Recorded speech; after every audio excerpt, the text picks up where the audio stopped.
Yo tengo un montón de preguntas, obviamente por el logro y la hazaña que has logrado, ¿no? Es impresionante, yo le comentaba hace rato aquí, Iván, que uno está en Aguascalientes tranquilo, una ciudad chiquita, pequeña, y a lo mejor no alcanzamos a ver el logro tuyo que has hecho, ¿no? Que es alcanzar la cima más alta del mundo.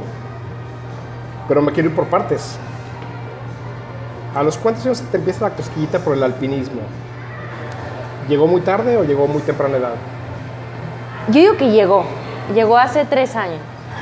No tengo tanto tiempo comparado con otros montañistas que han subido el Everest, tanto tiempo practicándolo. Y fue de una manera muy fortuita. Me gusta mucho el ciclismo de montaña y correr. Y en el ciclismo de montaña conocí unos amigos que ellos son scouts y cada año van al Pico Orizaba y al Iztaccíhuatl. Y yo veía sus fotos y me llamaban la atención por el paisaje. Y me llamaba mucho también la atención la parte del reto físico, el preguntarme si pudiera hacerlo o no. Entonces, en una ocasión iban para el Pico Orizaba, una persona que ya estaba pues apuntada en esa expedición no pudo ir a causa del trabajo. Entonces me hablan ese mismo día que iban a salir en la noche y me dicen, pues está este lugar. Entonces ese mismo día conseguí la ropa prestada.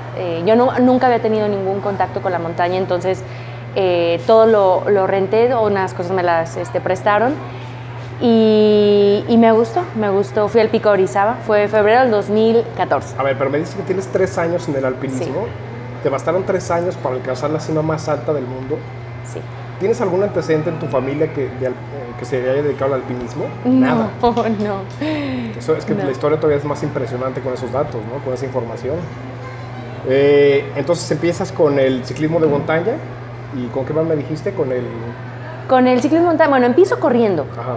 Y yo empecé en el 2011 corriendo mi primer carrera de 10 kilómetros, que fue un gran logro. Me acuerdo todavía ver las fotos y estábamos todos contentos porque hicimos una carrera de 10 kilómetros.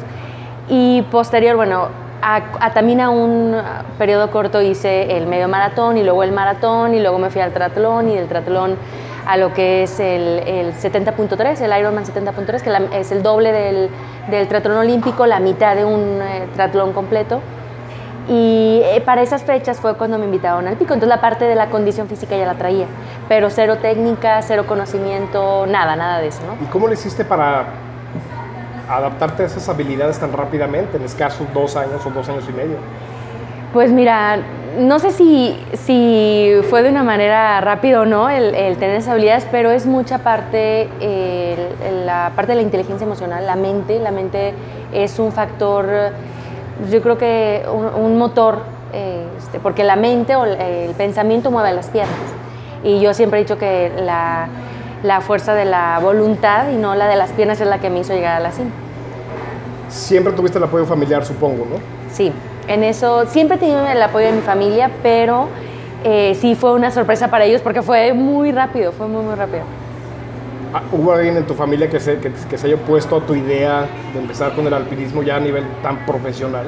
¿Alguien que te haya dicho, oye, ¿por qué escoges eso? Es peligroso, tiene mucho riesgo. De mi familia no, pero sí del entorno. Y yo, bueno, cuando fui al Pico Orizaba, yo regresé y dije, bueno, ¿qué sigue, no? Ya hice la más alta de México, dije, pues ahora la más alta de América, que es Aconcagua en Argentina. Entonces de ahí, pues a los 10 meses yo ya estaba en Argentina. O sea, fue un periodo también corto de, hasta unas vacaciones las planeas con tiempo. Imagínate una expedición, claro. Fue así regresando, busqué en internet empresas que hicieran expediciones. Allá empecé a adquirir algo de equipo. Y cuando busqué en las redes sociales todos los alpinistas que habían subido el Everest o que tuvieran una experiencia ya más profesional, me topé de todo, ¿no? Me topé con preguntas como de, oye, pero no tienes la experiencia suficiente, ¿por qué quieres subir? O ¿por qué? ¿Cuál es el motivo de que quieras subir? Como cuestionando lo que quería hacer. Entonces, pero otras personas me apoyaron y me dieron, me pasaron todos los tips. Entonces tuve de todo, pero sí, en cuestión como del tiempo, me decían, oye, para subir el Aconcagua necesitas practicar o necesitas entrenar 2 años. Y yo lo hice a los 10 meses. A los 10 meses de que regresé también de Argentina, ya estaba en Nepal. Entonces siempre fue un periodo muy corto cuando me iba poniendo las metas. Y para estar en Manaslu, en la primera montaña arriba de 8,000 metros que hice, también ahí me decían, oye, es que para ir a una montaña de 8,000 metros necesitas entrenar 5 años. Y si yo hubiera hecho caso a todas las recomendaciones que me hacían, me hubiera tardado más de 10 años en haberlo hecho. Entonces, creo ahí sí también fue una parte de la confianza que tenía en mis capacidades, en entrenar, en toda la parte pues de creer en uno mismo. Y fue así que lo hice en tan corto tiempo, ¿no? Ahora, ¿cuál es el proceso para poder ir a la montaña más alta del mundo? Es decir, ¿hay algunas trabas burocráticas del país donde está la montaña? ¿De mismo México que tengas algún requisito que cumplir? ¿Hay algo de eso o no hay? No. Bueno, al menos como una cuestión legal no la hay. Se saca una visa para ir a Nepal, pero la sacas ahí mismo en el aeropuerto. Y en cuestión del permiso, yo igual también por internet contacté a una empresa nepalí que hace expediciones y ellos hacen todos los trámites del permiso, que Nepal sí pide un permiso para subir las montañas más altas. ¿Y dentro de ese permiso no tienen ellos un requisito de tanto tiempo que tengas que tener tú? No, de hecho ahí esa es una parte que le reclaman mucho al gobierno de Nepal, la regularización de todas las personas que van a escalar el Everest, que tengan un precedente o una experiencia ya, pero ahí sí lo define mucho la empresa que te va a llevar, o si lo haces de manera solo, si tú llevas tus cosas y a un Sherpa que te guíe, también depende mucho de la persona que te esté apoyando en cuestionar esa parte, ¿no? Porque también suben contigo. Entonces el riesgo también es un riesgo compartido. Cuando tomas el avión, saliste supongo de la Ciudad de México. Cuando te subes al avión en la Ciudad de México, ¿te dio miedo? ¿En qué pensabas? ¿Cuál era tu sentimiento? ¿Cuál era tu sensación subiendo al avión para empezar ese gran reto, ¿no? Fíjate que sentí más incertidumbre cuando fui a Manaslu en octubre del 2015. Manaslu es la 8ª montaña más alta del mundo, pero es más riesgosa que el Everest. Es la 4ª más riesgosa y el Everest está alrededor del 11º, por la cuestión de las avalanchas. Y como no conocía la empresa, yo los había contactado por internet, realmente no sabía cómo me iba a ir o a dónde iba, no conocía Nepal. Entonces yo creo que esa vez sentí más incertidumbre. Llegué al aeropuerto a las 11 de la noche y que fueran por mí personas que no conocía, que me iba a subir un coche de personas que no conocía. ¿Con quién viajaste de México? ¿Tú sola? Yo sola. Cuando fui a Manaslu iba yo sola. No, pero ahora al Everest.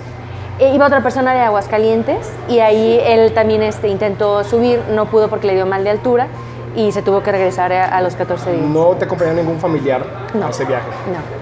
¿Por no querer o por tu No, realmente dijiste, no no quiero que vaya nadie conmigo? Mira, llegué a Katmandú, que es la capital de Nepal, y a los 2 días me fui para la montaña, entonces realmente no tenía caso que me fueran a acompañar. Ya. Ahora llegas a Nepal, aterrizas, ¿y a los cuántos días empiezas la escalada? O sea, ¿a los cuántos días empiezas la travesía desde que aterrizas? A los 2 días. A los 2 días. Sí. Yo llego el 5 y el 7 iniciamos la expedición. El 7. Sí. ¿Cuántas personas te acompañan a la expedición? Éramos 9 personas, 7 para el Everest, 2 para el Lhotse, y había otras 5 personas que iban para el trekking, que es la caminata que se hace de Lukla, que es un poblado cerca de Katmandú, hacia el campamento base. Entonces de Katmandú se sale en una avioneta de 9 plazas hacia Lukla, y de Lukla ya empieza toda la caminata.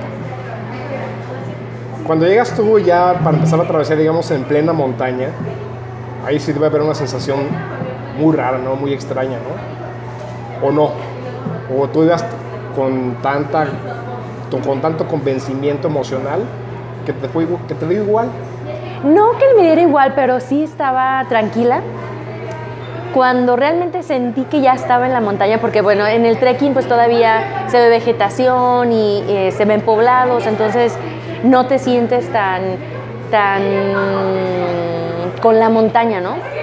Y cuando iba llegando hacia el campamento base, ese día para mí fue muy especial, porque al entrar y ver, nos tocó una nevada, se veía todo, el glaciar se veía precioso, y ese momento para mí fue como, ahora sí estoy en el Everest. Porque luego hay otra cosa, ¿tú escogiste ese día porque fue tu cumpleaños? Si no estoy equivocado, ¿no? No, realmente ahí las probabilidades de subir son pocas.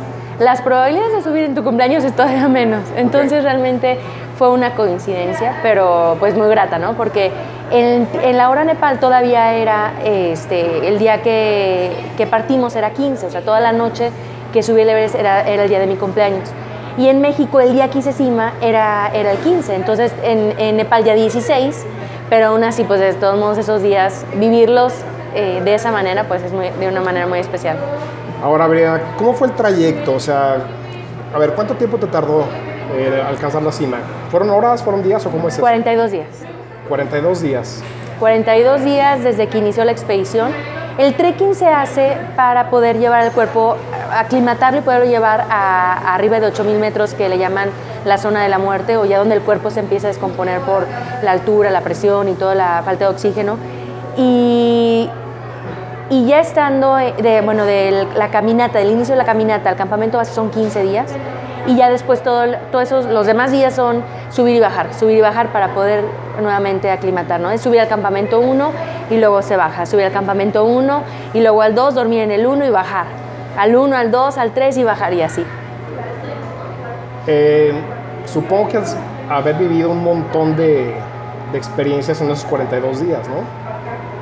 ¿Cuál fue la más difícil? Fíjate que, así como lo mencionas, en cuestión de preparación mental y de sufrimiento ya iba preparada. O sea, ya sabía el frío, las incomodidades, toda esa parte. Fue la parte más difícil o más, que como una experiencia realmente para recordar fue los momentos de riesgo, donde vi la vida en un hilo, ¿no? Y así... A ver, platícanos algo, si es que quieres platicarlo, ¿verdad? Sí. Compartirlo. Mira, momentos así...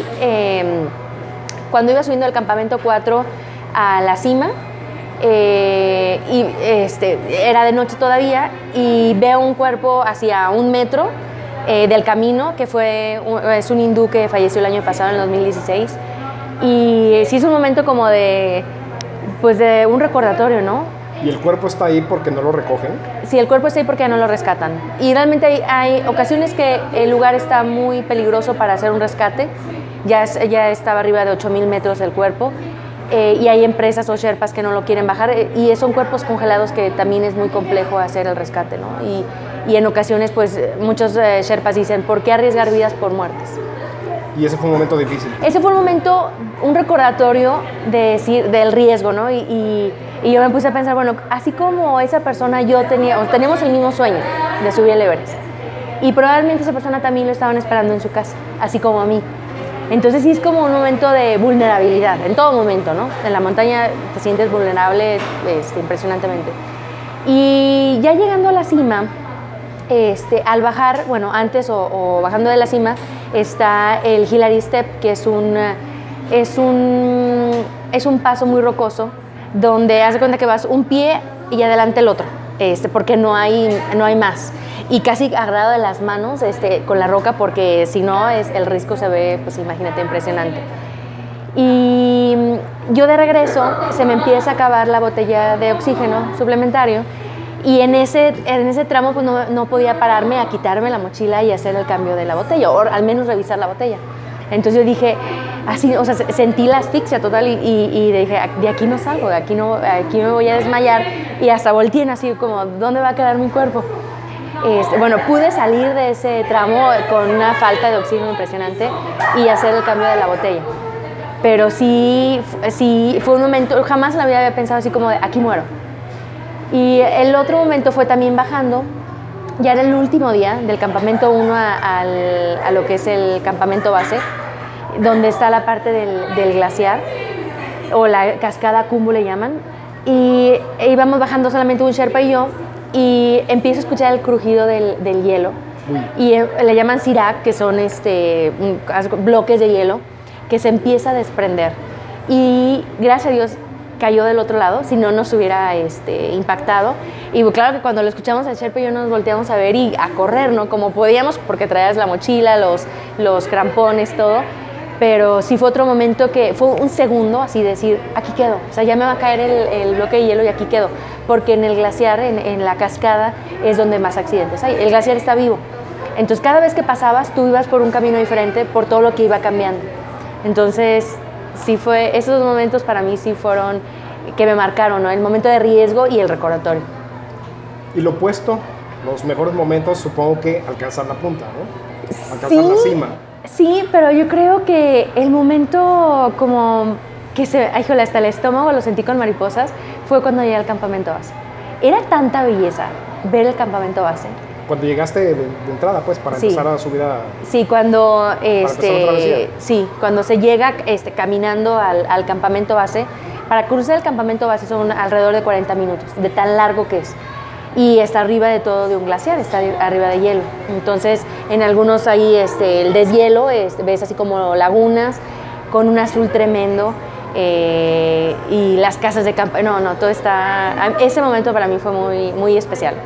Y llegar a la cima sí fue también un momento, pues para recordar, pero el momento en que dije, este es el que me llena, fue cuando dije, no hay lugar más alto que donde estoy. No hay lugar más alto en el mundo que donde estoy parada. Ese fue como cuando me cayó el 20, pero estaba preocupada por lo que acababa de ver, por la zona tan riesgosa que acababa de ver, y el 80% de los accidentes suceden bajando. Ya. Entonces, tenía una cierta preocupación y la cima es la mitad del camino. Entonces hay que bajar, o al menos mi meta era bajar. Entonces sí tenía esa preocupación y cuando dije lo logré fue cuando llegué al campamento base. Después de haber pasado lo que me ha pasado. Entonces, ahí ya me respondiste un poco la pregunta a la que iba. ¿Es más difícil entonces la bajada que Sí. la subida? Sí. Es más compleja en cuestión de, pues ya del cansancio. El cuerpo, como ya alcanzó una altura, pues la altura máxima, es más factible que bajándole de el mal de altura, que es el cansancio, un paro respiratorio, un edema cerebral que empiezas a alucinar. Entonces, toda esa parte pues es muy compleja. Déjame regresar un poquitito al campamento base. Supongo que ahí hacen una estadía de no sé cuánto tiempo y estás con todos tus compañeros. Uh-huh. ¿Qué platican? ¿Qué platican o qué hacen? ¿O cada quien agarra su rincón? Ajá. ¿Te gustó? ¿Disfrutaste más en un momento de soledad ahí en ese tiempo específico que un momento con el grupo? ¿Cómo se vive eso? Yo creo que es una combinación, o al menos yo así lo viví, de la montaña es mucha introspección y cuando se va caminando no se puede ir hablando todo el tiempo. Entonces son momentos de reflexionar, reflexionar y reflexionar. Y son caminatas o escaladas largas, ¿no? De 8, 10, 12 horas. Y en el campamento base, pues sí convivimos, había una carpa que era el comedor. Entonces de todas las nacionalidades, pues ya platicábamos que todo eso, cómo empezaste, todo el principio, cómo empezaste tú, cuál es tu trayectoria, por qué lo haces, toda esa parte superficial en un momento. Y ya después de tanta convivencia sí empieza a haber una, pues te importa la otra persona, ¿no? Si ves que se está rezagando, ya te esperas y preguntas cómo vas, qué pasa. Entonces esa parte de compañerismo pues se forma porque todos vamos con el mismo propósito, ¿no? Que es subir la montaña. Y pues esa parte humana de sentir apoyo del grupo, de la expedición, también es algo padre. Y en ocasiones ya en la tarde, generalmente era un día a la semana el día que descansábamos, y el día de descanso era una caminata corta de 4 horas, ahí cerca del campamento. Recorríamos el campamento, subíamos una montaña de cerca, porque por parte de la aclimatación, si te quedas sin hacer nada, es más difícil para el cuerpo acostumbrarse a toda la cuestión de los pulmones. Entonces, por las tardes era cuando convivíamos más, jugábamos cartas, el romy, y platicar. Unos llevaban computadoras y veíamos películas. Y pues sí, toda esa parte de cómo... Oye, Brigiana, y de tus compañeros, supongo que algunos sí viven momentos de tensión, ¿no? Sí. ¿Y tú lo puedes percibir? Sí. No, es curioso porque hasta puedes conocer su personalidad. Había personas que eran muy sensibles a los comentarios de otras personas, que les llegaba a afectar hasta su rendimiento, y había otras personas que estaban como muy centradas, muy concentradas, otros que no compartían mucho de lo que les acontecía, otros que te decían de más, ¿no? Entonces había como de todo en el grupo, pero sí, sí me tocó en la cima, y desde un poquito antes, a una persona en la expedición le empezó a dar un ataque de pánico. Una persona con muchísimos años de experiencia, que es guía de montaña, y que realmente ahí es donde la mente y el control de tus emociones es la clave, ¿no? Y como estaba una parte muy inclinada, él agachó la cabeza y se tapó el orificio de respiración de la máscara de oxígeno y empezó, no puedo respirar, no puedo respirar. Yo iba atrás y el Sherpa líder iba atrás. Y yo cuando no veía, él estaba de frente, no veía, hasta que voltea y casi se arrastra de la cuerda. Vi que estaba con la cabeza agachada y decía, levanta la cabeza. Entonces son momentos que pues los nervios te traicionan. Supongo que con todo lo que me has dicho, uno de las cualidades más importantes que debe tener un alpinista es la tolerancia, ¿no? Sí. Tiene que ser muy tolerante para poder adaptarte a tantos modos de pensar, de ser, de hablar, de actuar. ¿Es así? Sí, pero yo no, sí, un poco, pero creo es más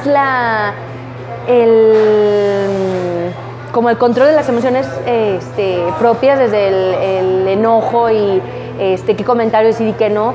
Porque a mí me podían decir muchas cosas y así como entraban, salían y realmente no.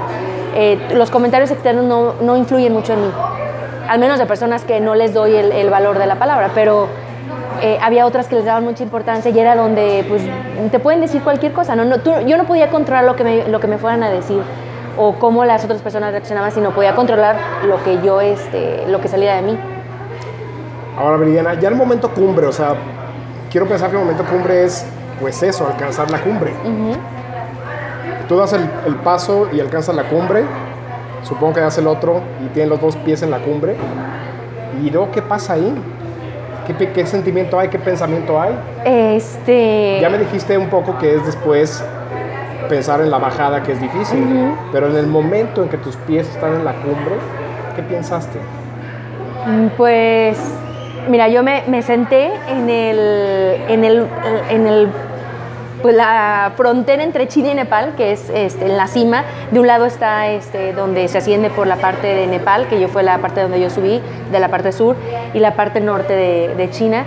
Y ver el paisaje, ver las montañas chiquitas, a todas las personas pues contentas. Yo saqué mis banderas. ¿Las 9 personas de la expedición llegaron juntas a la No, cima? hubo una persona que no llegó. Nada más dijiste sí, que y en algunos casos era su tercer intento, 2 personas era su tercer intento. Y yo tomé muchos videos, muchos videos. ¿Y cuánto tiempo estuviste en la cima del Everest? Fíjate que yo pensé que era alrededor de una media hora y cuando vi las fotografías y comparé la hora de la primera fotografía a la última, era 1 hora 15. 1 hora 15. 1 hora 15. Yo iba como líder de la expedición, entonces íbamos el Sherpa líder y yo hasta atrás y todos los de nuestra expedición, y cuando nos regresamos esperamos a que todos se bajaran y después ya nosotros 2 bajamos. Entonces también pues hasta que todos se bajaran y yo estaba todavía feliz tomándome fotos y con video. Bueno, después de que bajaste la cima, la montaña, y llegas otra vez, supongo, al campamento base, ¿tú ya puedes ahí tener contacto con tu familia o todavía no? Sí, de hecho yo pensé que nadie sabía en México que había hecho cima. Y como la empresa de los Sherpas, a través de radio y GPS, estuvieron monitoreando nuestra llegada, lo publicaron en Facebook y una amiga y mi familia que los estaba siguiendo lo vio y de ahí supieron. Entonces yo cuando iba bajando yo iba toda emocionada porque les iba a compartir. Y bueno, ya está hasta los periódicos. Entonces sí fue como una sorpresa porque pues era algo como mío, ¿no? Yo lo quería compartir, pero también muy gratificante porque muchas personas estuvieron al pendiente. Yo llevaba un aparato satelital, no lo pude activar y estando ya no lo pude activar, pero otro de la expedición sí lo llevaba. Entonces de ahí se podía ver por GPS la ubicación de donde estábamos. Entonces bajaste y la primera comunicación que tuviste fue con tu familia, Sí, ¿no? sí. ¿Hablaste con ellos luego por esa vía? No hablé con ellos. Fue a través de los chats y bueno, pues ahí con el WhatsApp, el audio y todo, porque había en el campamento base, en la temporada, le llaman el Everest Link, que es una plataforma para poder tener internet. Es cuando que compras unas tarjetitas, le rascas y metes el código y puedes tener acceso a internet. Obviamente yo me tenía que subir a un cerrito y buscar la señal para poder subir una foto, ¿no? Pero sí se podía tener ese acceso a esa comunicación.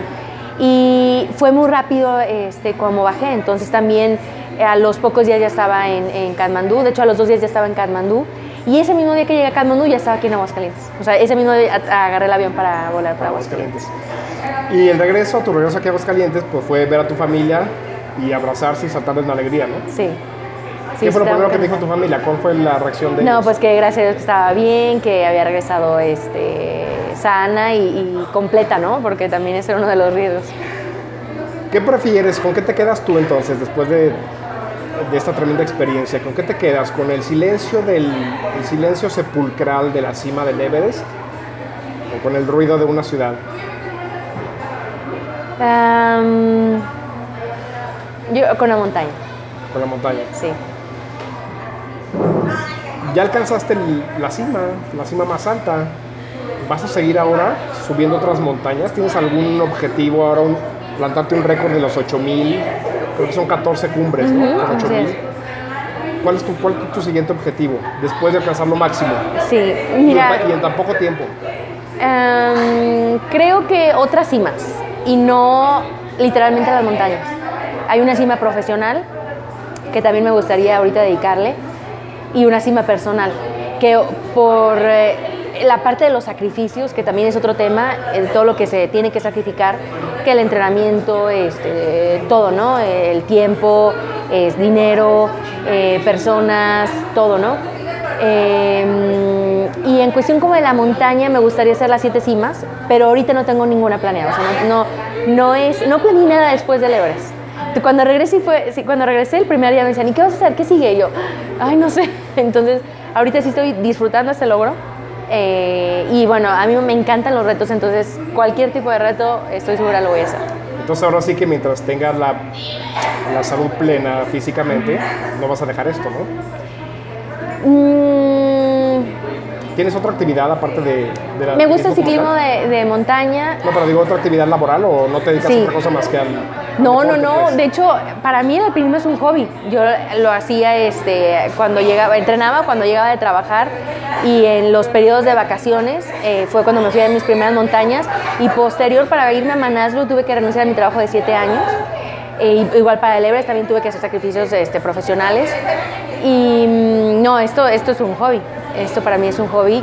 No me veo como una guía de montaña ni nada por el estilo. Me gusta mucho, pero también por ahí hay otros retos en otros ámbitos que también me han estado llamando la atención. Entonces, todo lo que signifique reto, ahí voy a estar.